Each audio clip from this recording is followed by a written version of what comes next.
এই যে সওম, মাহে রমাদান, সওম, এটা আরবি শব্দ। কি শব্দ? আরবি শব্দ। কিন্তু এই আরবি শব্দটা এমন ভাবে ব্যবহৃত মনে হয় যে এটা বাংলা শব্দ হয়ে গেছে। কি হয়ে গেছে? বাংলা শব্দ হয়ে গেছে না এরকমের। এই যে হজ, হজ বুঝায় না বাংলা শব্দ? সবাই কি মাদ্রাসায় পড়া, কি জেনারেল, কি শিক্ষিত অশিক্ষিত সাধারণ মানুষ, সবাই হজ বললে এটা মনে হয় না বাংলা শব্দ। আচ্ছা, কি শব্দ? আরবি শব্দ, কোরআনের শব্দ, কোরআনের ভাষা, রাসূলের ভাষা এটা। তো সিয়াম, সওম, এর অর্থ কি? এর অর্থ হচ্ছে বিরত থাকা। অর্থ কি? বিরত থাকা। এটা আবিধানিক অর্থ। প্রত্যেকটা শব্দের একটা আবিধানিক অর্থ হয় আর একটা পারিভাষিক অর্থ হয়। তাই শব্দের আবিধানিক অর্থ বিরত থাকা। তো আমরা বিরত থাকি, আমরা বিরত থাকি না? তো কি দিয়ে বিরত থাকি? আমরা শবে সাদেক থেকে সূর্য অস্ত পর্যন্ত সমস্ত রকমের খানা পিনা, সমস্ত রকমের যৌন সম্ভোগ ইত্যাদি থেকে আমরা যে বিরত থাকি, এই বিরত থাকাটাকেই শরীয়তের পরিভাষায়, আরবি ভাষায় সওম বলা হয়। তো রমজান একটি মাস, সিয়াম একটি মাস। এই সিয়াম শুধু আমাদের উপরই ফরজ না, প্রাচীন কাল থেকে এই সিয়াম সকল নবীর উপর কোনো না কোনো ভাবে এই রোজার বিধান ছিল।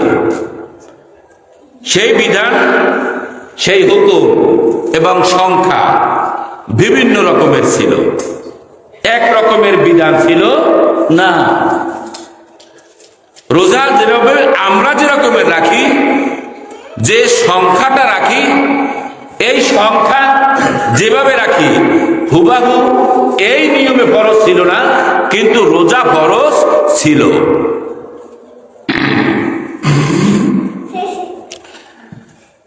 আল্লাহ নবী বলেন, উম্মত সকল যুগের নবীদের উপর রোজা ফরজ ছিল।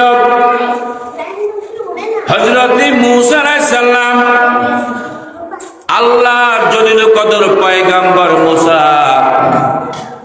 তিনিও আশুরার দিন রোজা রাখত। আর দাউদ আলাইহিস সালামের উম্মতেরা, দাউদ আলাইহিস সালাম বছরের অর্ধেক পরিমাণ রোজা রাখত।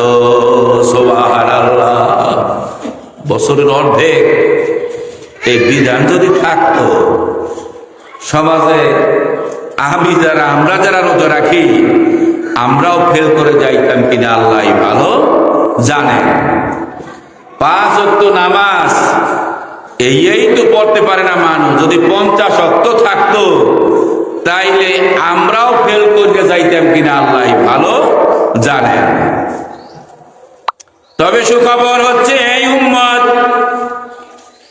5 ওয়াক্ত সালাত পড়ো, 50 ওয়াক্ত পড়লে যে সওয়াব হতো উম্মত, 5 ওয়াক্তের বিনিময়ে আমি নবী ঘোষণা করে দিলাম, তোমরা 50 ওয়াক্তের সওয়াব পাইয়া যাবা।